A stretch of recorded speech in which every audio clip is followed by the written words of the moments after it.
Muchas personas suelen cuestionarse por qué, si Dios es amoroso, todopoderoso y perfecto, permitió la existencia de Satanás, una figura relacionada con el engaño, la rebelión y el caos.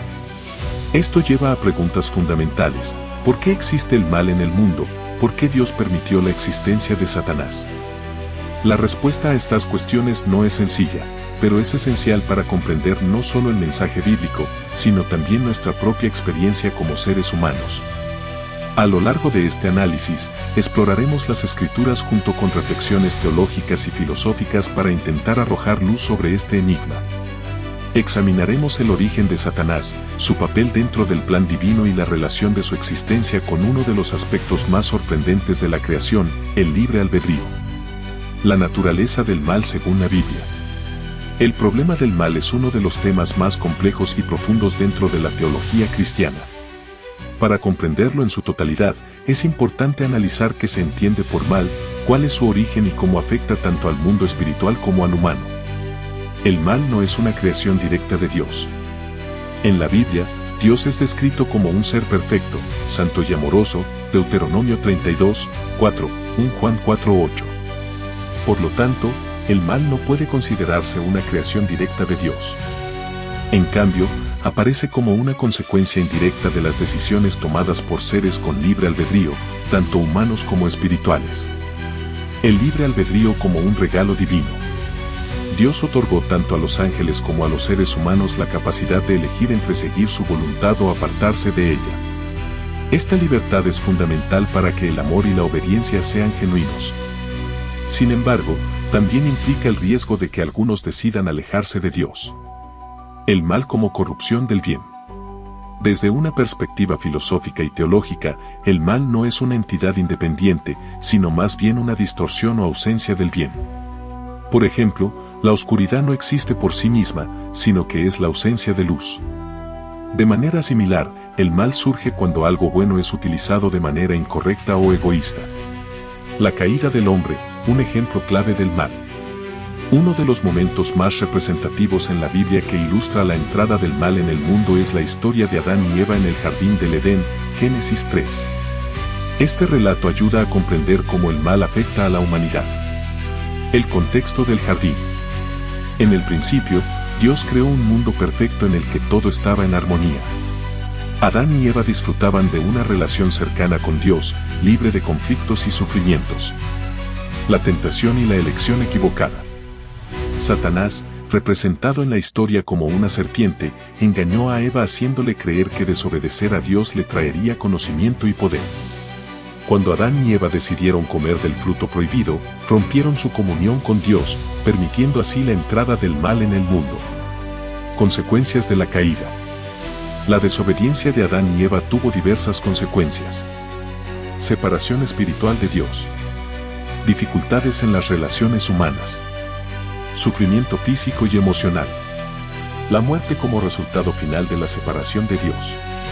El mal en el ámbito espiritual, la rebelión de Satanás. Además del mal humano, la Biblia describe la existencia de un mal espiritual que se originó con la rebelión de ciertos ángeles liderados por Satanás. Este evento se menciona de forma implícita en varios pasajes. Isaías 14, 12-15, describe la caída de un ser celestial que intentó exaltarse por encima de Dios. Aunque el pasaje se refiere originalmente al rey de Babilonia, muchos lo interpretan como una referencia simbólica a Satanás.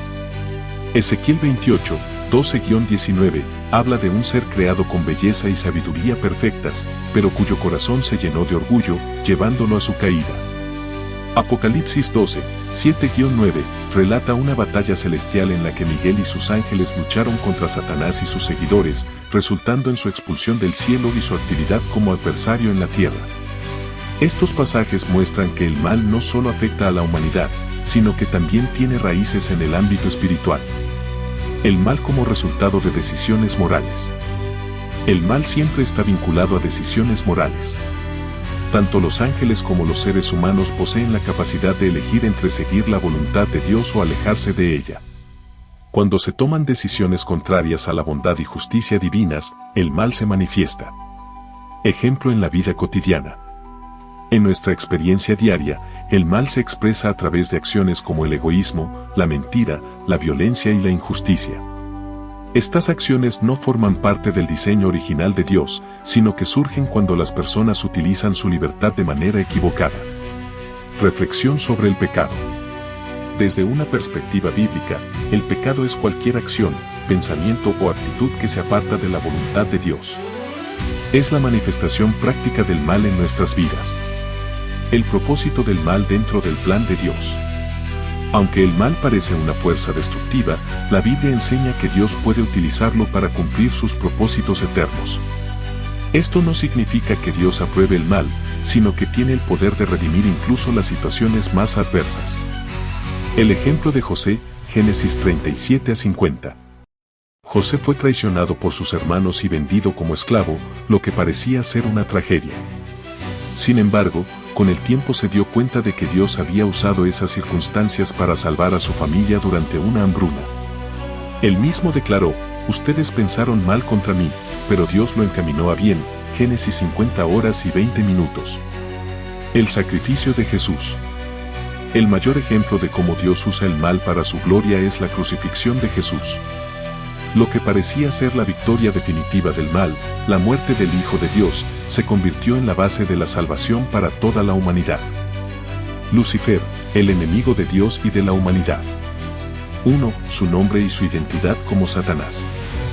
Aunque algunas personas argumentan que Lucifer no es un nombre original para Satanás, la Escritura deja claro que Isaías 14:12, aunque inicialmente dirigido al rey de Babilonia, tiene un trasfondo espiritual que alude a la caída de un ser mayor. En hebreo, la palabra Eilel significa resplandeciente o portador de luz, un título que encaja perfectamente con la descripción de Satanás antes de su rebelión. En Lucas 10:18, Jesús declara: yo veía a Satanás caer del cielo como un rayo, lo que confirma que hubo una caída previa de un ser celestial.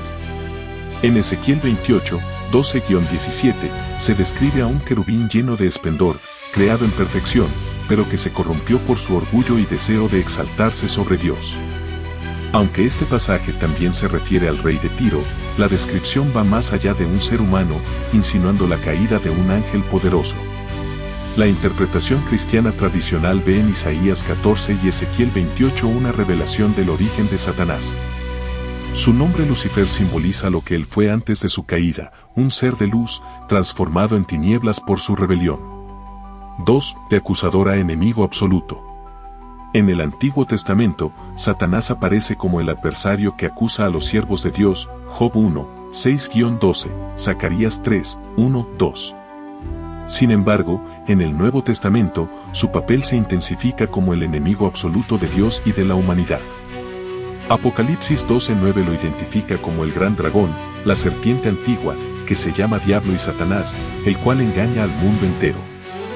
Jesús lo describe como un mentiroso y homicida desde el principio, Juan 8:44, y en Mateo 4:1-11, lo enfrenta en el desierto, rechazando sus tentaciones con la palabra de Dios.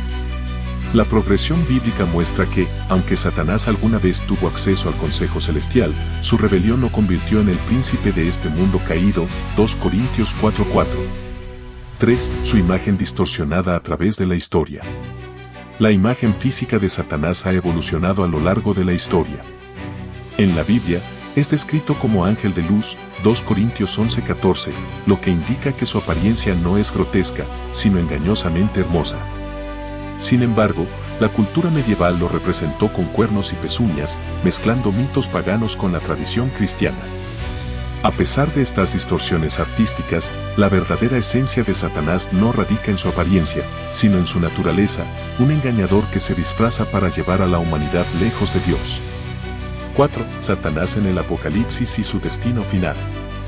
El libro de Apocalipsis revela el desenlace definitivo del conflicto cósmico entre Dios y Satanás. En Apocalipsis 12:9, se describe su expulsión del cielo, marcando su caída final. Luego, en Apocalipsis 20:10, se declara que será lanzado al lago de fuego, donde será atormentado por la eternidad. El dragón rojo de Apocalipsis simboliza su poder maligno, pero su derrota está asegurada. Cristo ya ha vencido a Satanás en la cruz, Colosenses 2:15, y su juicio final es inevitable. El libre albedrío y la rebelión de Satanás. Dios creó a los ángeles y a los seres humanos con libre albedrío.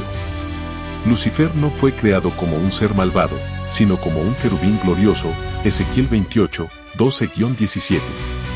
Sin embargo, su orgullo lo llevó a rebelarse contra Dios, diciendo, subiré al cielo, en lo alto, junto a las estrellas de Dios, levantaré mi trono, Isaías 14:13.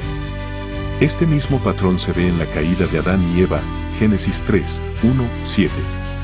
Satanás, la serpiente antigua, los tentó con la misma mentira que él creyó, seréis como Dios, Génesis 3:5. La caída de Satanás y la caída de la humanidad demuestran que el mal es una elección, no una creación de Dios. La existencia del mal permite que el amor y la redención de Dios brillen aún más. Dios y su propósito en medio del mal. Dios no permite el mal porque sea débil, sino porque tiene un propósito soberano. Romanos 8:28 nos asegura que todas las cosas cooperan para bien a los que aman a Dios, incluso los ataques de Satanás. Ejemplos de esto incluyen la parábola del hijo pródigo, Lucas 15, 11-32. La rebelión del hijo menor lo llevó a la miseria, pero su regreso reveló la gracia del Padre. El testimonio de Pablo, 2 Corintios 12, 7-10. Su espina en la carne lo mantuvo humilde y lo llevó a depender más de la gracia de Dios. Así, aunque Satanás busca el mal, Dios lo usa para demostrar su gloria y redimir a los que confían en él. Conclusión: la victoria final de Dios. La historia de Lucifer es la historia de una rebelión condenada al fracaso. Desde su caída inicial hasta su derrota en la cruz y su castigo final en el lago de fuego, Satanás es un enemigo derrotado. Los creyentes deben recordar que mayor es el que está en vosotros que el que está en el mundo, 1 Juan 4:4. La batalla aún se libra, pero la victoria en Cristo está asegurada.